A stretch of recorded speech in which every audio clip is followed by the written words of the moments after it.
Hi learners, welcome back to my channel. I'm Vishaka, a senior solutions architect, and today we are diving into a workflow that shows up everywhere. Yes, you guessed it right. It's CI/CD. Now, at a simple level, CI/CD means code changes go in, there are some checks that run automatically, the app is then packaged, and then that artifact is released and deployed. This sounds simple, but in real life, there are multiple stages. There are tools, approvals, security scans, deployment strategies, and multiple environments involved. So if you're a developer, DevOps, SRE, cloud architect, this is one workflow you must know. So in this video, let's understand how CI/CD work in practical projects. We'll start with the workflow, explore the most popular tools in the industry, go through the benefits and trade-offs of different industry approaches, and then finally we'll dive into how AI is transforming modern CI/CD workflows and developer pipelines. Let's go. Now CI/CD has two parts, CI and CD. CI stands for continuous integration. This is the part where every code change is validated automatically. A developer pushes code and the pipeline runs checks like dependency install, linting, unit testing, integration test, also build validation. The goal of CI is simple. Can this change merge safely with the rest of the code base? Next, CD. This is where mostly people get confused because CD can mean two things, continuous delivery or continuous deployment. Continuous delivery means the code is built, tested, packaged, and ready to deploy, but it will still need manual approval before deploying it in production. So the pipeline gets release ready, but it still needs a human before it goes live. Now, continuous deployment on the other side goes one step further. If all checks pass, the pipeline will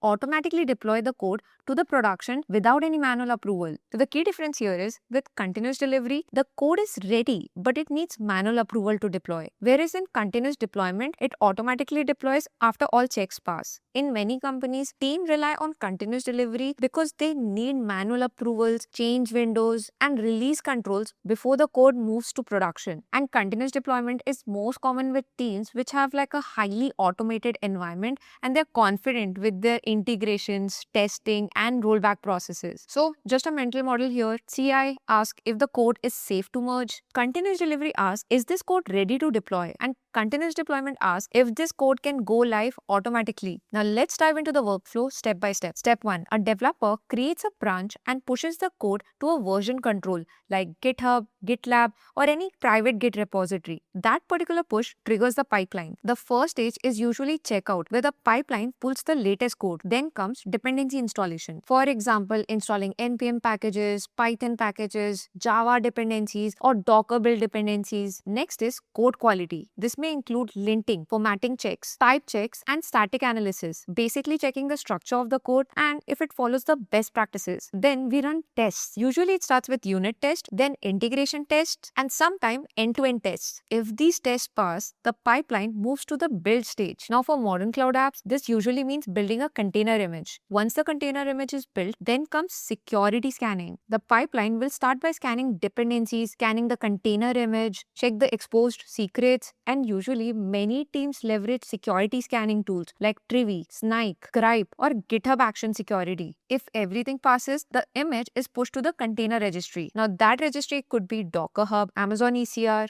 Google Artifact Registry, Azure Container Registry, GitHub, or GitLab Container Registry based on different environments. Once the image is pushed to the container registry, this is when the deployment and release stage starts. The pipeline deploys this new version to a set of environments. Could be dev, staging, QA, UAT, and once that's done, the artifacts are progressed to production systems. Now again, these artifacts can either directly be deployed to the production instances or the teams may wait until they get the approval to deploy it in production. It all depends if the companies are using the continuous delivery workflow or the continuous deployment workflow. Now this is the common workflow you'll see in many projects. Let's talk about tools now. First, Jenkins. One of the oldest and most widely used CI/CD tool is Jenkins. It is usually self-hosted.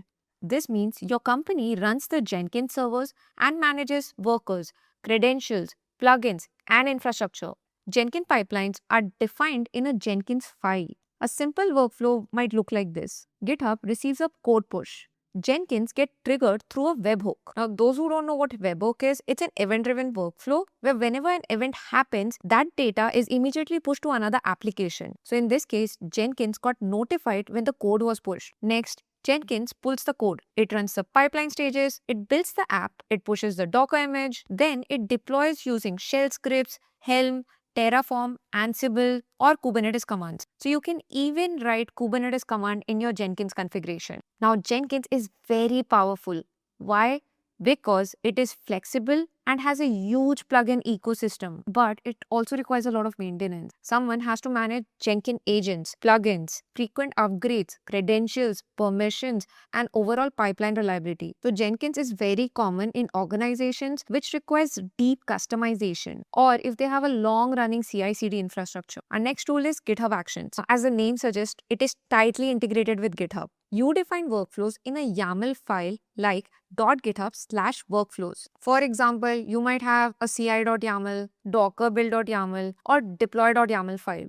A GitHub Actions workflow runs automatically. So GitHub Actions also has a trigger. It runs automatically on events like push, pull request, release, or someone manually triggering it. The biggest advantage here is simplicity. Your code, pull requests, pipeline configurations, secrets, workflows, everything live inside GitHub. Another key advantage here is GitHub Actions has hosted runners. So for many projects, you do not have to host your own CI server. Now here's how a typical GitHub Action pipeline look like. Whenever an event happens like push, pull request, or a manual trigger, it runs a few tests, builds a Docker image after the code is merged, scan the image, push it to registry. If all the permissions are set to deploy it to a particular cloud provider, GitHub Actions can also deploy it to the Kubernetes cluster or your instances directly. You can also set up a manual approval process before the code is deployed here. Now, if you want to explore how GitHub Actions actually work, check out this project where we have deployed an application directly to AWS EKS clusters. You will learn a lot about how to set permissions so that GitHub Actions can deploy code to your AWS resources, as well as the different stages you can define within a GitHub Actions YAML file. Our next tool is GitLab CI. As the name suggests, GitLab CI is built directly into GitLab. The whole pipeline is defined in .gitlab-ci YAML file.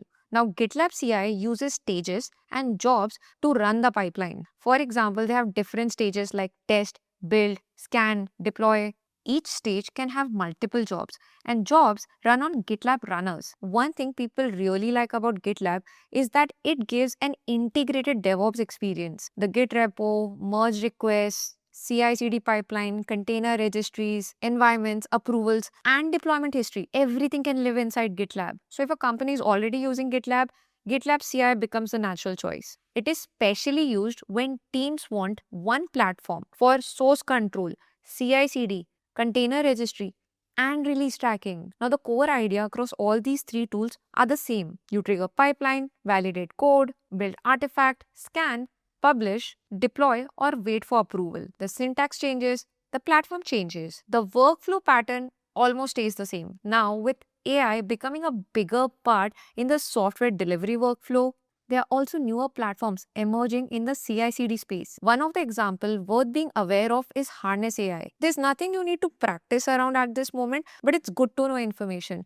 Also, where industry is heading. Now, what does Harness AI do? It combines CI/CD, feature flag, cloud cost management, observability, and AI-assisted troubleshooting in one platform. Now, the biggest differentiator with AI in the picture is that these platforms, they don't just run pipelines. They also help engineers to understand why a pipeline failed, which particular deployment introduced an issue, and where infrastructure costs can be optimized. Now, the workflow remains the same, but these platforms are helping teams to analyze failures faster, investigate, troubleshoot without manually digging into logs, metrics, and dashboards. Now, as we wrap up, here's the important part. In the traditional CI/CD workflows, the pipeline directly deploys into the environment. This means Jenkins, GitHub Actions, GitLab CI, they all hold some credentials to access the resources. And these resources could be your Kubernetes clusters, your cloud instances, or any other resources within a cloud environment. The pipeline normally says, I built this image, now I'm going to push it to the cluster. That works. But it also creates risks. You are giving a lot of power to the CI/CD system here. If it is misconfigured, compromised, or given too much access, it can directly affect your production systems. This is where GitOps comes in, and it changes the whole deployment model. We'll be diving into the GitOps workflow next, so stay tuned. See you in the next video.